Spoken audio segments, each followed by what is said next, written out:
was young and learn French and hang out. And what did you do? Did you get a job? Did you go to school? Did you yeah, both of those things. Yeah, off and on. Misspent youth, maybe a little bit. Well, some people might think so. Yeah. Maybe. Certainly a full youth. Yeah, full. Yeah. Ladies and gentlemen, please help me welcome Miriam Toews and Deb Dundas.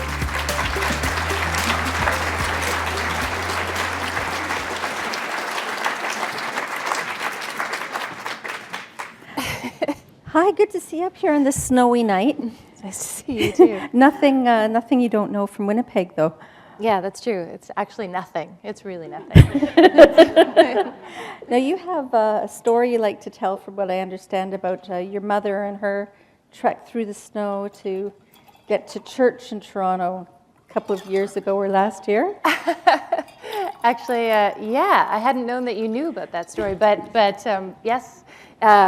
So first of all, thank you very much for that. It's nice. It's really, really nice to be here. And yes, I would like to share a little story about my mother, who's here tonight somewhere.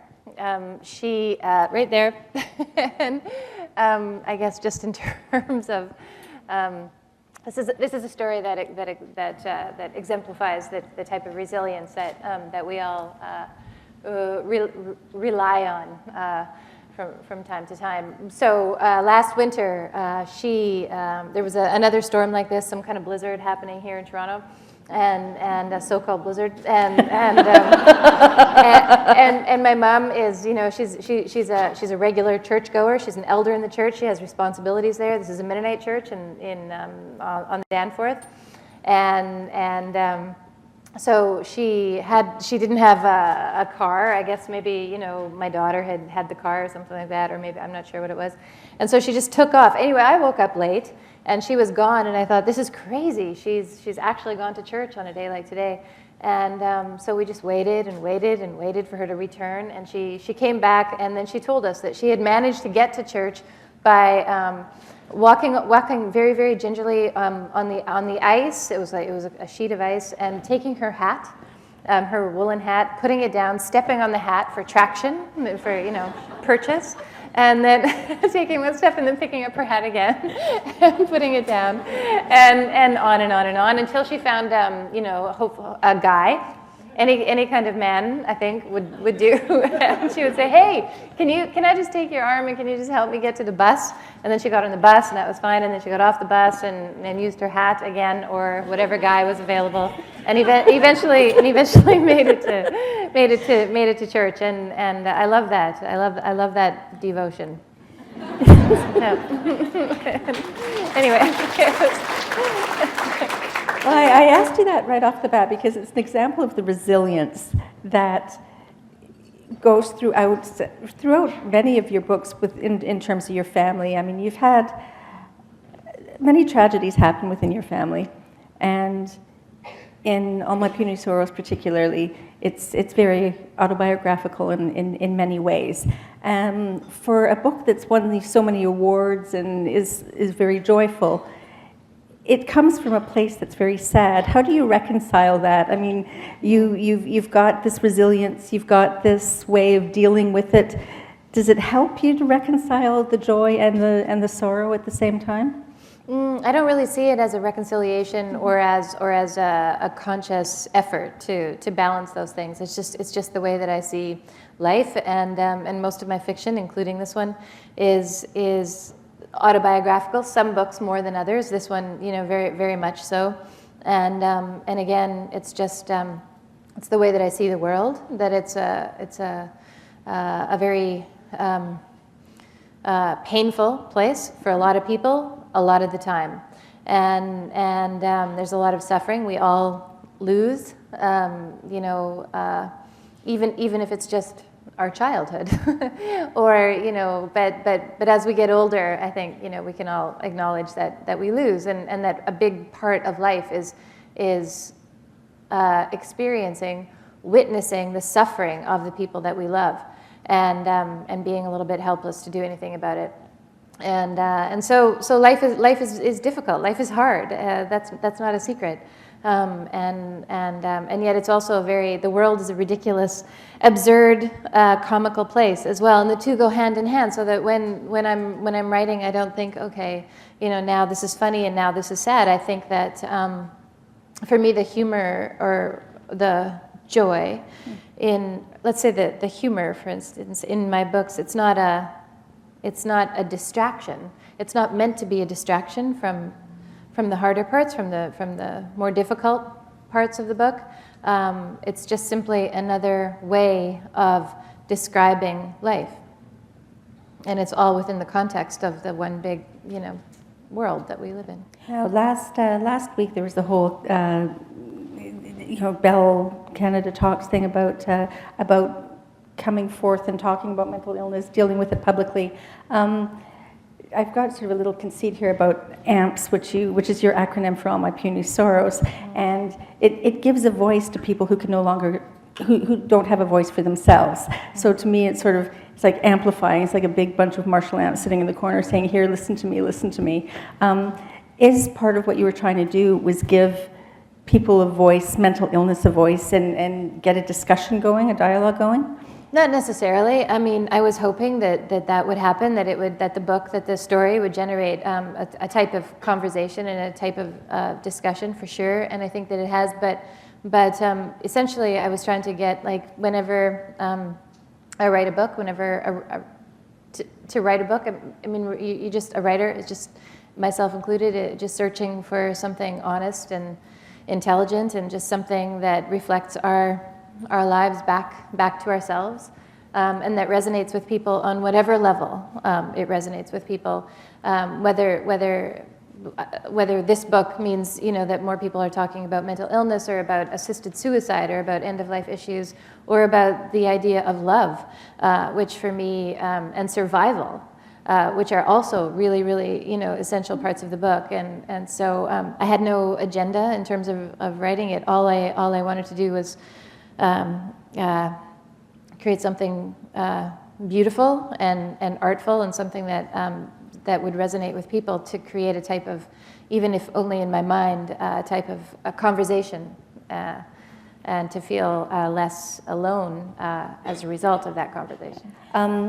Throughout All My Puny Sorrows, you are trying to come to terms with the idea of assisted suicide, completely saying you want no part of it, then considering it, then at the end saying, maybe I should have done that, or being willing to do that.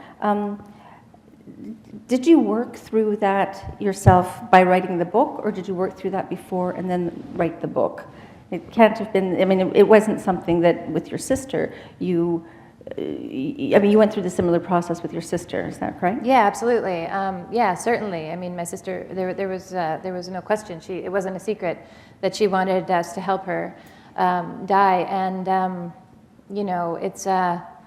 it's an impossible position to be in. It's an untenable thing, a person that you love asking you to do this, and yet it's not. It's happening, and people are doing it, and it has to do with understanding and agreeing with a certain precept, and that is that the individual can choose for himself or herself how they want to end their lives, and when we love somebody, what does that mean? What does that love? How do we define that love?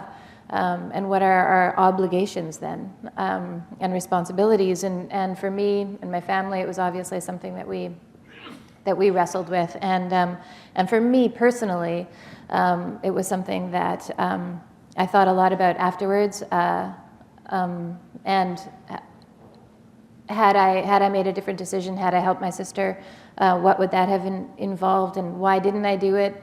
How can we make it easier for people to do it? Here in Canada, legally, there are so many checks and balances and considerations that need to be in place. It's complicated. There's a lot of resistance to it, and I understand that and appreciate it and respect it. and yet I still feel that an individual, we're able to make so many decisions for ourselves in this day and age, the Charter of Rights and Freedoms, and just in terms of how we live our lives, and why should we not be able to make that decision when it comes to the end of our life as well? And this is a conversation too that more and more people are having, and even at the Supreme Court level. So I think things are changing, and I'm optimistic. But again, I don't enter into this kind of thinking lightly, and without all of the other considerations and resistance to it, for sure. And then so often in your books, with this one and with Men, and even with your father, if we look at the book you did on him, the Swing Low, from his voice. All of them went through these periods of silence where they just didn't engage with the world. Have you been trying to give them a personal voice? I'm not sort of talking about, well, I suppose I'm sort of going back to what I was sort of riffing on a little bit earlier about amps and amplifying their voice and giving them a voice. Is that what drives that? And there's this interesting dichotomy between silence and loudness. Yeah, I mean, the idea of silence, and again, I've read so much about this, and now because my father committed suicide in 1998, and my sister in 2010, and so during that time, and before and after and now and still and always, I think a lot about this subject and the idea of it and what it all means and who they were and what they suffered, how they suffered, and what it all meant. So I thought a lot about that silence, and I see it as a way, as one last vestige of control. When everything else seems dark and out of control, and I think with that much psychic pain, to become silent is a way of controlling your life in some way. And the silence that my father and my sister, kind of that in the way that they became silent, they weren't hostile at all, or they just went silent, and we could still communicate in all sorts of other ways, and I'm fascinated by that idea, and silence is a retreat, and so if they were moving closer to a sort of to a resignation of sorts in their lives, or a conclusion or a decision in their own minds, it's silence is a step in that direction, but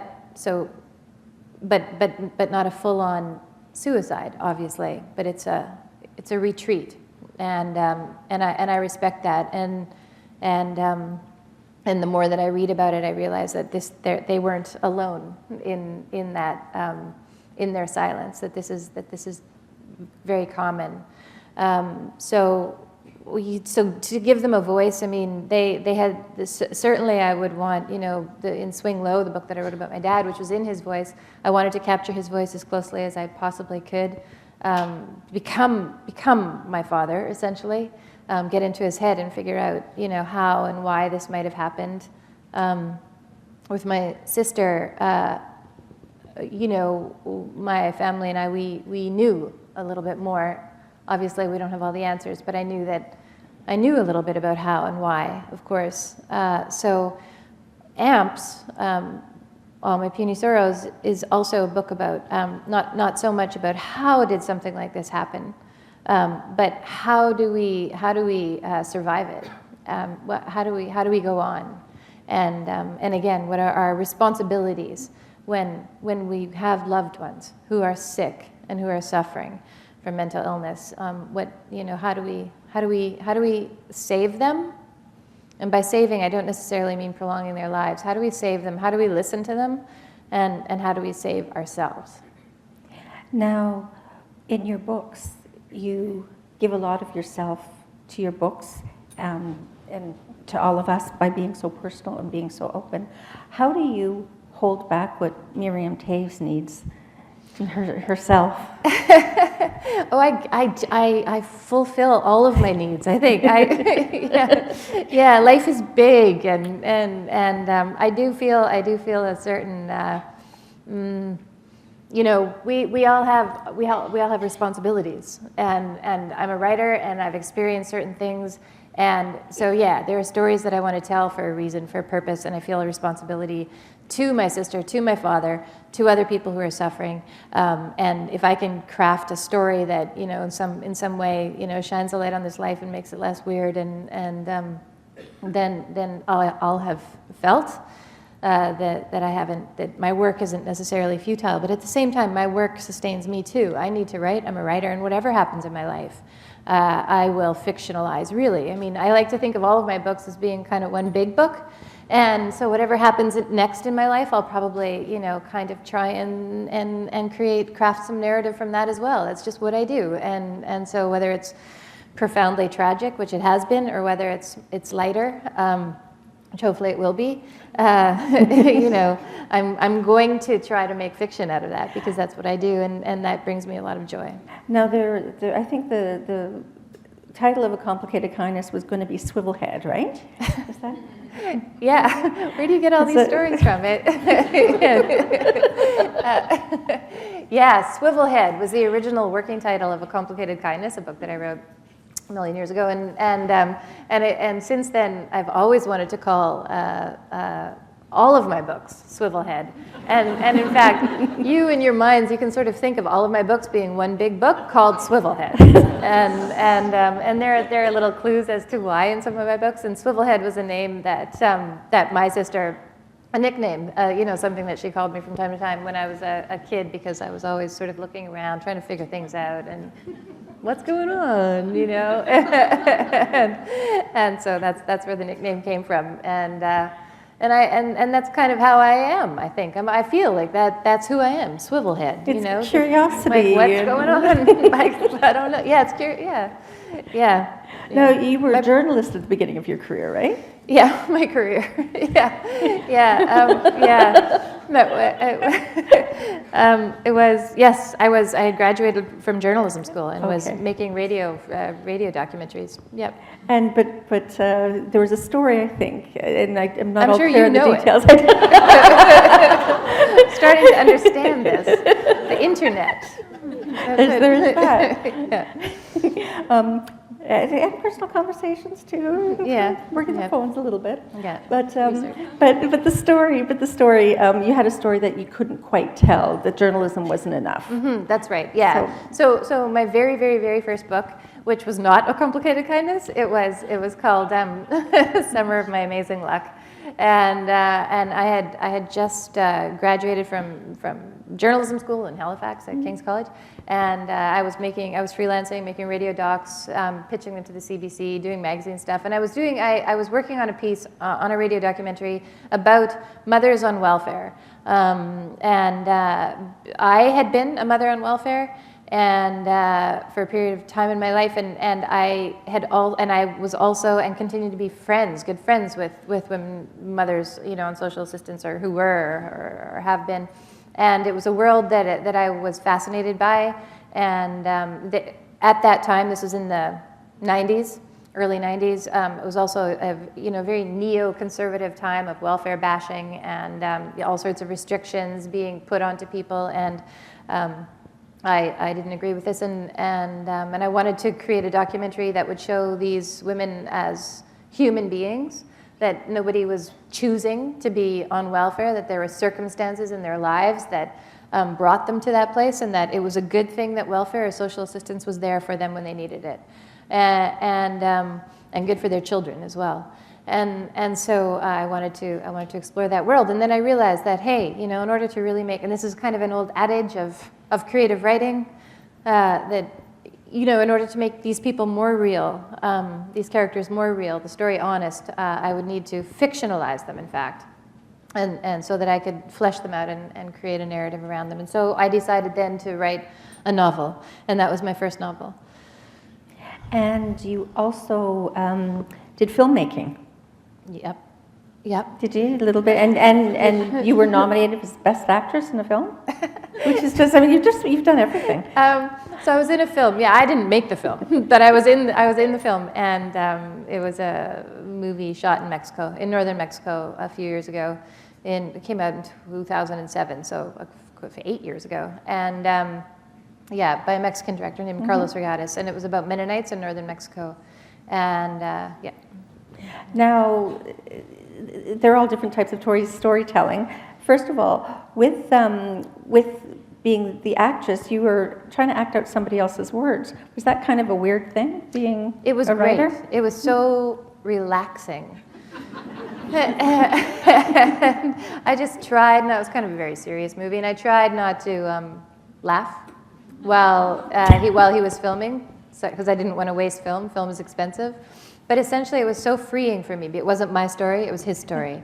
It wasn't. All I had to do was follow directions, and that's something that I'm not particularly good at. I don't really like to be told what to do. But in this case, it was so freeing. I didn't, and he had a certain style. You know, when I was supposed to cry, he said, "Think of something sad." And so I did, and then I cried, and then that was it. Shot, okay, move on to the, I just felt that it was very, very freeing, very, very freeing not to have to create everything myself. Yeah. Now, that riffs off of Irma Voth and the Mennonite community in Mexico. And I think what we learned from her was that even being part of a tightly knit community, you can be very lonely and alone. Can you talk to that? Yeah. Oh, absolutely.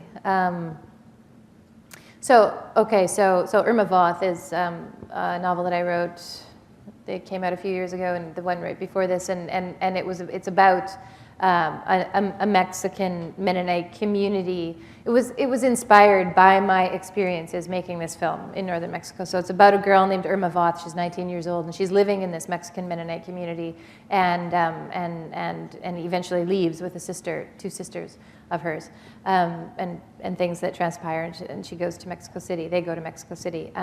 But yeah, her loneliness, I felt, and I tried to make this, just palpable and profound. And I think that the loneliness that a person feels in a community where you're expected to conform would be, and I know a little bit about this, is just excruciating in its own way when you're not sort of accepted. And mind you, I mean, I was accepted by my family and certain individuals. So you're talking about your own now I'm feelings talking within about the my own Mennonite community, but a Mennonite community in general, a small, old order Mennonite community specifically, but even a very conservative one.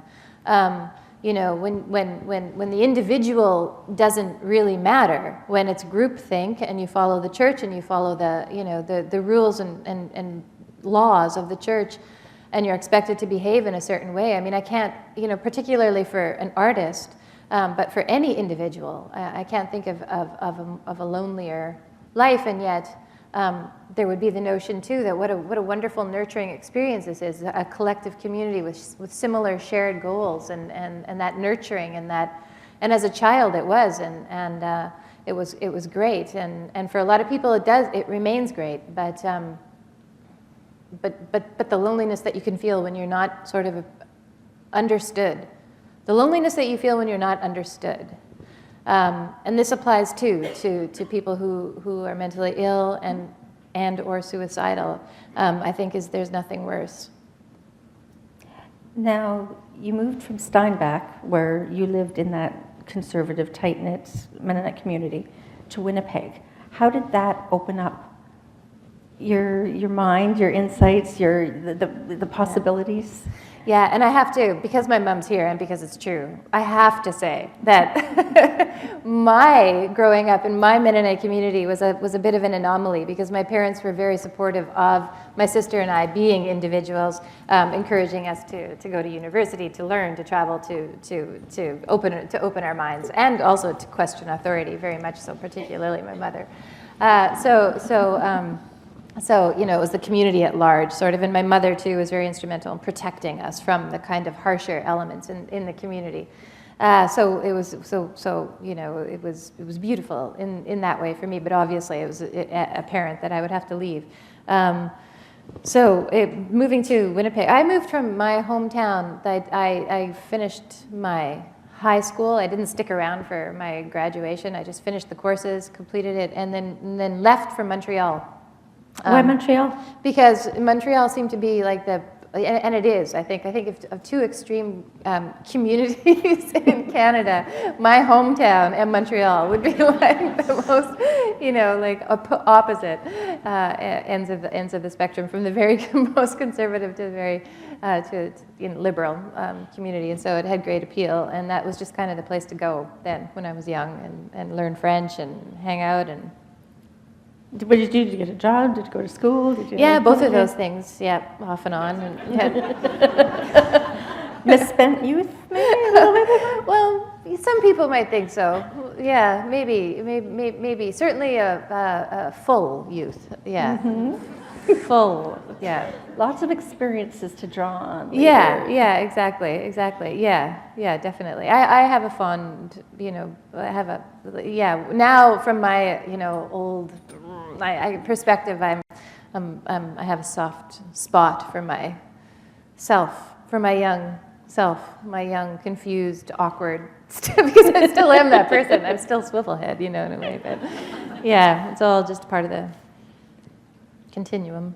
But you had something to rebel against too, right? Which I didn't even know it at the time. I really didn't know what I kept looking for a revolution of sorts. I was trying to find something, because the reality is that it took me a while to figure out what was wrong with my community. I knew and again, my mother and other, she expressed frustration in that community that I didn't really pay much attention to as a kid, And it took me a while to understand and to see the damage that can be done by fundamentalism, essentially, from an emphasis on guilt and shame and punishment and silence. Those things are very destructive, and that's what is at play. But it's funny. I was just in the bar the other day with my mom and my daughter and my son's girlfriend. We were watching a Raptors game, and that wouldn't have happened in Steinbach. No, we've moved on. And my daughter and my son's girlfriend were talking about what scared them the most when they were growing up, and they said it was aliens. And I looked at them and I said, "Oh, that's so funny. That's just so hilarious, aliens." And they said, "Well, what scared you?" And hell.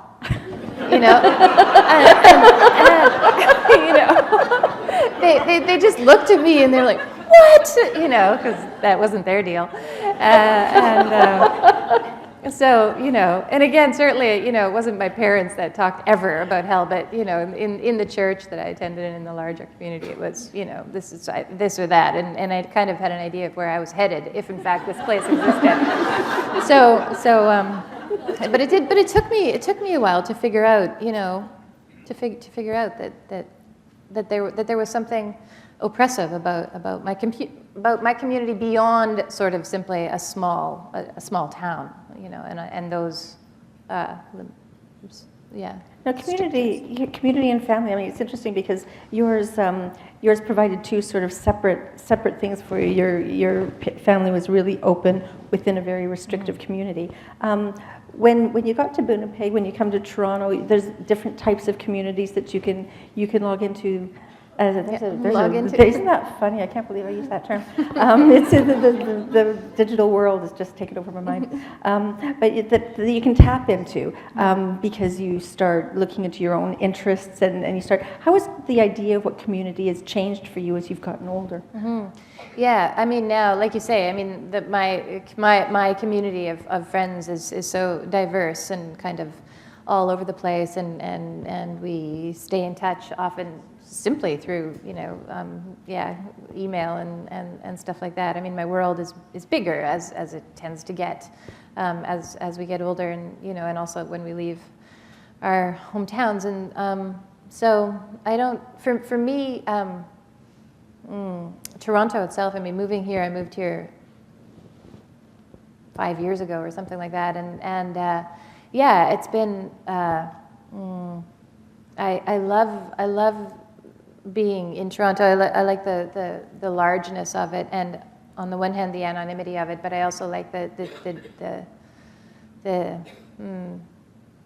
fact that it's a big cosmopolitan city where you can really at least I feel this, be myself and be accepted, for that. And my mother too, she's found like a very, very liberal, open-minded Mennonite church that's very active socially and very also incredibly nurturing. And so, there's just something. So in terms of my own community, I mean, I have, I don't really have a lot of ties to my hometown, and yet, I mean, I have a lot of, my best friend is a Mennonite, and I would always identify myself as a Mennonite. Anybody asks me if I was a Mennonite, I would say yes, absolutely, I'm a Mennonite.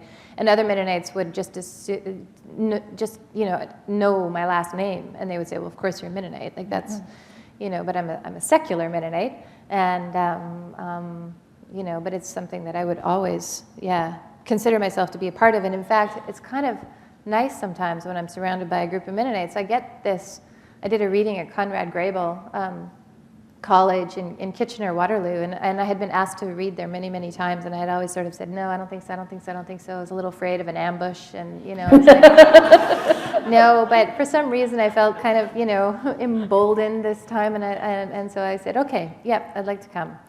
And I was blown away by, there was so many people who were so happy to see, like I was just so surprised. And that only speaks to my own lack of understanding of, and my background, like it being what it was, my home community, which is supportive in some ways, but not necessarily in all ways. But yeah, just this, these Mennonites, but more importantly, what, the humor in my books, like, they were all over it, like in a second, like it wasn't, even if it wasn't necessarily about Mennonites, there was something that we shared, like some kind of understanding, or maybe of language, which if we all originally spoke Platich, which my parents did, and we have a different way of framing sentences often, and of storytelling, and there was a kind of really familiar subversiveness within these Mennonites, even though they were, most of them, relatively conservative Mennonites, a lot of them, and, attending churches, Mennonite churches, there was still that subversive element that I felt, my people, So would you ever go back to church? Sorry? Did you go to church? Would you go back to church? Oh, well, it was like that. No, it's, no, I don't attend a church, but I mean, that's, if it was later in the day, maybe, like the evening. I guess there is such a thing. Yeah. But it is interesting going back and sort of being embraced by that community that you left such a long time ago, but doing it on your own terms. That must be a pretty cool thing. Yeah, it's actually been a real awakening for me, and with this book and with this book tour in particular, I can see how. I don't have to, some of my rage, has sort of, and I have a lot, and that's evident in the, has sort of softened a little bit, like dissipated a bit. So you've mellowed. Educational, yeah. Okay. Now, sorry, go ahead. Yvonne is. I'm just going to break in, just being conscious of the time and the weather, and if we want to quite quickly move, we could do a few short questions for Miriam, and then there'll be a book signing at the back of the room. That sounds good. If you want to come up, there's a microphone there. Please have a question, because we only have time for a couple of people, as Yvonne mentioned. Is anybody? Oh, we've got somebody coming up there. No. No other questions. See, we've covered everything. There's no other questions. That's the sign of a good chat. Maybe go. Go ahead. Oh, okay. Hi. First of all, beautiful book. Thank you very much. I wanted to ask you, in your writing style, you didn't use quotation marks for when people were speaking, and so the conversations and the thoughts all ran into one another. But why did you choose to do that? Again, it's something that I started a long time ago, just out of really,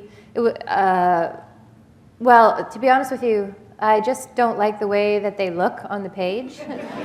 Aesthetic thing. Aesthetically, like to have these little things all over the place, like little, like you just want to get rid of them, like it doesn't, little insect, sort of corpses all over the, and I don't, and to have, and when I write, it's really kind of like a sort of stream of consciousness in a way, and to have to, twist my hands around to, on the keyboard to do all those things. And then sometimes I don't even know where they go, like inside or out, like, like before the comma, after, like, and it just, all of it slows me down. And when I'm writing, I'm in a kind of a zone, and I don't want to sacrifice clarity, obviously, for this stylistic tick or whatever that I have, but, and I do want people to know who's talking, and, and so I do understand that can be a problem sometimes, and I work hard at making it clear, but I don't think I always am successful. Go ahead. On a very different question, on a night like tonight, with all this snow and all this horrible weather that most people keep telling me it is, why are you not wearing the boots that Rick Mercer gave you? My consolation prize? Thanks for your question. Well, Your mother's wondering too. Yeah, exactly. Because I took a cab here. Ladies and gentlemen, please join me in thanking Miriam Toews and Deb Dundas for this evening.